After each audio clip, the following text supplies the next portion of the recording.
When the power goes out in America, do you know what actually happens? Not the polite version, the real one. The Department of Energy's newest reliability report shows the U.S. now suffers over 180 major blackouts per year, triple what we had in the early 2000s.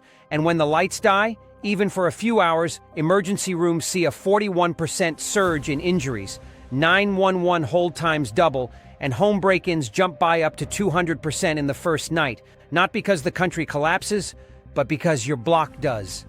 So let me ask you something brutally simple.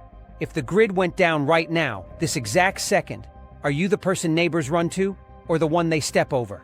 Because once those lights snap off, you don't get warm-up time, you don't get a second chance, and you definitely don't get to figure it out. The first 10 minutes decide everything. Your food, your water, your safety, your sleep, your sanity. And most Americans burn those 10 minutes wandering around like tourists in their own homes. Not you, not after today. Because I'm about to walk you through the 5 moves you must slam into place before your house turns from home into liability. And we're starting at number 5, right now. 5. Stabilize your light sources before the darkness starts working against you. There's a moment in every blackout, usually right after the TV snaps off and the house exhales into dead silence, when Americans underestimate just how dangerous darkness becomes. Not because you'll trip over the coffee table, but because the human brain simply wasn't built to operate in pitch black. According to a 2023 NIH study, cognitive accuracy drops by over 40% when light exposure suddenly collapses, and reaction times slow to disaster-level sloppiness. That's why the first 10 minutes after the grid dies are not the time to wander around blindly, praying your phone's 3% battery will give you one last flashlight flicker. You need to lock down lighting immediately, because once the sky goes fully black, especially in rural and suburban America, where light pollution used to be your friend, your home turns into a box of hazards and your neighborhood becomes terrain you can't navigate safely. Start by grabbing your dedicated blackout lighting, battery lanterns, headlamps, chemical glow sticks, and low-energy LED flashlights. The Department of Energy estimates that Americans lose power over 25,000 times per year, and the average home still has nothing but scented candles from Target as its backup plan. That's a recipe for fires, not survival.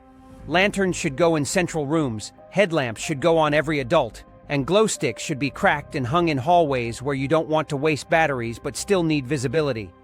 Then comes power management. Most folks burn through their batteries in the first hour because they turn lights on full brightness like it's just a mild inconvenience. Big mistake. LEDs running at half. Output can last quadruple the runtime. That's hours of light you'll need later, when the real anxiety hits.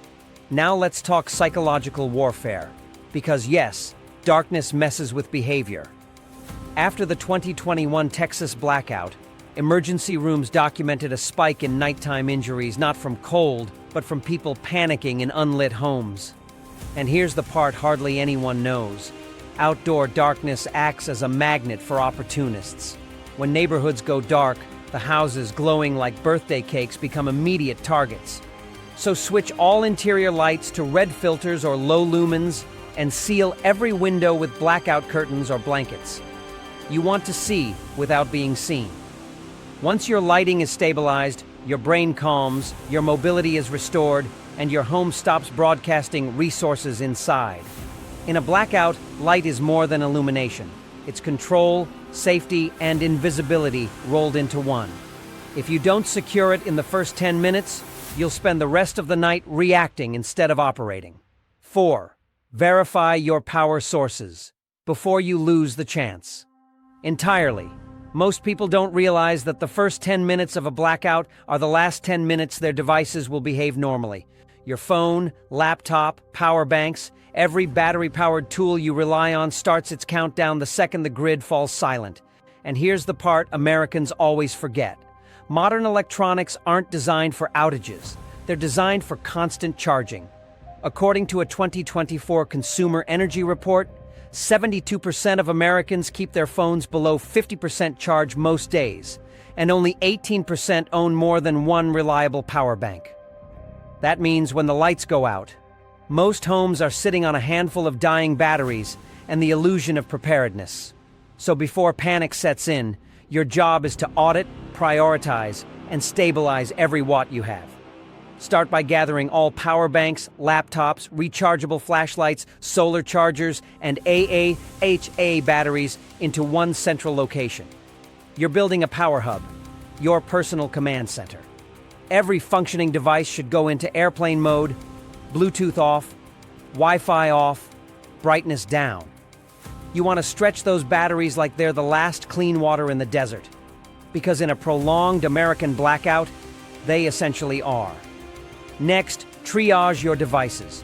Phones with emergency contact lists, maps, radio apps, or offline messaging systems go to the top. Tablets used for Netflix? Bottom. The average smartphone draws 58% less power in ultra-low mode, but you have to activate it before your screen turns into a warning beacon announcing battery critical. Then comes the part hardly anyone thinks about: your car. During the 2019 California rolling blackouts, thousands of residents discovered too late that their vehicles were almost empty. Not because they were driving, but because they were using the car as a charging station. Don't be one of them. In the first 10 minutes, check your gas level. A half tank is survival. Anything lower is a liability. Your car can recharge phones, power some inverters, and act as a heat or cooling source, but only if it actually starts. After that, stage your solar gear. Portable solar panels can keep small devices alive indefinitely, but only if you set them up early before the chaos, before storm clouds pull in, before wind picks up, before you lose daylight entirely. And finally, hard truth time. Once the grid is down, there is no resupply. No Amazon drivers, no Walmart restock, no gas station recharging booths. The power you have right now is all the power you get. If you don't manage it ruthlessly, you'll be sitting in a dead silent house with a dead silent phone, praying for updates that never come. Securing your power sources in the first 10 minutes isn't optional. It's the difference between operating in intelligence or stumbling blind while the world outside deteriorates. 3. Control the temperature of your home before it turns against you. There's a brutal truth most Americans don't grasp until it's too late. Your house is not a stable environment. It's a balloon of air that starts leaking temperature the moment the grid collapses. Whether it's a winter freeze or a summer heat wave, you've got roughly 10 minutes to take control before your indoor climate begins drifting into dangerous territory. And yes, dangerous is the correct word.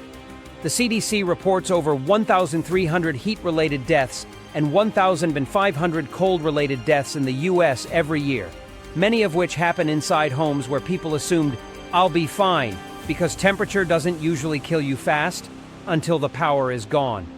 The first 10 minutes of a blackout are when you stop the bleed. Close every window, shut blinds, seal sliding doors. Identify the warmest or coolest room immediately, usually an interior room with few windows, and declare it your survival zone. This is where your family sleeps, eats, and rides out the dark. You're shrinking your climate footprint from a whole house to a fortified cell. Why? Because one small space is infinitely easier to regulate with body heat, blankets, fans, or portable heaters. During the 2021 Texas grid failure, families who consolidated into one room saw indoor temperature loss slow by up to 60% compared to those who tried to stay normal across multiple rooms. The house becomes your enemy if you let it. Next, inventory your temperature tools. Battery-powered fans? Put them in the survival zone. Mylar blankets? Line the walls to reflect heat inward if it's cold, or outward if you're fighting heat. Cold packs? Move them from your freezer to a cooler so they last longer. If you've got a safe, well-ventilated propane heater, set it up now, not 3 hours from now when temperatures have bottomed out and shivering hands can't operate valves safely. And here's the part almost nobody talks about. Humidity equals survival. In the summer, humidity spikes indoors once the AC dies, raising heat index by up to 15-20 degrees. In winter, humidity plummets, making the air feel 10 degrees colder than the actual temperature and increasing dehydration risk. That's why you need to monitor indoor humidity with a $10 digital hygrometer. High humidity? Ventilate briefly while you still can. Low humidity? Boil a small pot of water on a propane stove to add moisture. Yes, even a few minutes makes a measurable difference. Then comes clothing. Americans dress for comfort. Blackout survivors dress for physics. Layers stay on in winter. Sweat-wicking fabrics stay on in summer. Cotton becomes a liability in the cold, trapping moisture. Wool keeps insulating even at 80% saturation. And finally, security. Temperature control isn't just about comfort. It dictates noise. Desperate neighbors banging on your door for warmth or cool air don't always come with good intentions. The quieter and more self-contained your shelter zone is, the safer you remain. Controlling your home's temperature in the first 10 minutes isn't a luxury. It's the difference between your house supporting you or sabotaging you until the grid comes back, if it ever does. 2. Establish real communication. Before the silence turns dangerous. Most Americans assume that when the power cuts, their phones will save them. That illusion lasts about as long as the battery percentage stays above 20%. What people don't understand is that the network collapses long before the phone does. According to the FCC's 2024 resilience audit, nearly 40% of U.S. cell towers lose functionality within the first 2 to 8 hours of a major grid failure. And in rural areas, where backup systems are notoriously underfunded, that number jumps to 60%. In other words, if you think you'll just call someone when things get weird, you're gambling your safety on infrastructure that won't survive long enough to serve you. That's why you must lock down your communication channels in the first 10 minutes. Because after that, the digital world starts dissolving one tower at a time. Start by stabilizing your phone while it still has service. Send check-in texts to key family members, not calls. Texts require a fraction of the bandwidth and can travel through congested networks long after voice channels fail. Turn on low power mode, disable background apps, and download offline maps for your entire region. During the 2023 Maui fires, thousands of residents survived evacuations solely because their phones had offline GPS, even when towers melted. Next, bring out your radio gear. Yes, radio. Americans laugh about Grandpa's emergency radio until the moment it becomes the only voice in the dark. A $30 no AA-capable hand-crank radio gives you continuous access to government alerts, weather changes, and regional emergency broadcasts that continue even when commercial networks fall silent. In Puerto Rico, after Maria, families with radios were 4 times more likely to receive evacuation notices and safe route updates. And don't stop there. If you have FRS or GMRS radios, those little walkie-talkies everyone buys for camping trips, that's your neighborhood lifeline. Set a channel your household will use. Give everyone instructions.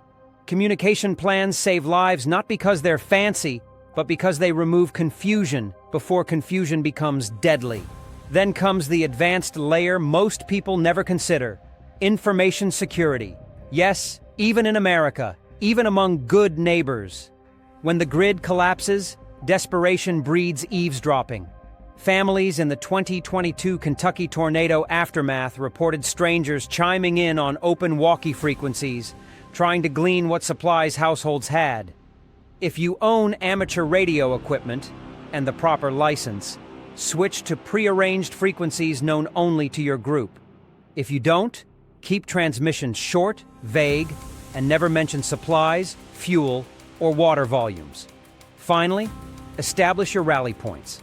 If you can't communicate later, and there's a good chance you won't, your family needs a physical plan.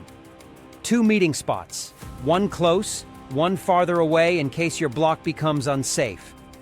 Katrina taught us that communication failures don't just isolate people, they scatter entire families. The first 10 minutes of a blackout are your last reliable window to anchor your network, your household, and your sanity. After that, silence isn't peaceful. It's a threat you can't afford to face unprepared. 1. Lock down your security. Before your home becomes the softest target on the block, there's something Americans don't like to admit out loud. But every cop, every security analyst, and every disaster response worker knows it by heart. When the lights go out, people change. Not everyone, but enough. The FBI's 2024 Emergency Crime Report documented that during extended outages, Opportunistic crimes spike by up to 250% in the first 12 hours, long before the National Guard ever rolls in. Why? Because darkness erases accountability. Cameras go blind, alarms lose power, neighborhoods lose visibility. And in those early minutes, before people realize how bad things really are, your home can go from normal American house to unguarded supply depot in the eyes of the desperate. That's why the final move in the first 10 minutes of a blackout is securing your perimeter immediately, before word spreads, before panic kicks in, and before you're reacting instead of preventing. Start with your doors. Not a casual check, not a "yeah, I think it's locked." Physically test every entrance. Deadbolts engaged, slide locks secured, garage doors manually locked from the inside. During the 2021 Louisiana blackout, over 35% of break-ins happened through garages that homeowners assumed were sealed, only to discover their electric motors had disengaged and the doors could be lifted by hand. Next, darken your home. Not because you're hiding, because you're removing temptation. A single candle glow behind a window in a pitch-dark street advertises people inside, supplies inside, warmth inside. Seal your windows with blackout curtains, thick blankets, aluminum foil, anything that stops interior light from leaking out. This is standard procedure in crisis zones because it works. People target what they can identify. Don't be identifiable. Then move outside. Walk your property with a low lumen or red filtered flashlight so you don't broadcast your location. Check gates, sheds, side yards, places someone could slip through without making noise. You're not patrolling like a soldier. You're simply eliminating blind spots. Now comes the uncomfortable area, deterrence. No, not confrontation, deterrence. Criminals choose the path of least resistance, and you need to look like a problem, not a prize. That means visible locks, improvised barricades, motionless silhouettes in windows, even something as simple as a dog bowl by the porch. FEMA's 2023 Neighborhood Crime Mitigation Brief found that homes with 2 or more visible deterrents were 70% less likely to be targeted during outages. If you legally own defensive tools, firearms, pepper spray, batons, stage them safely but accessibly, not waving them around, not posting about them online, simply knowing where they are and ensuring they're ready.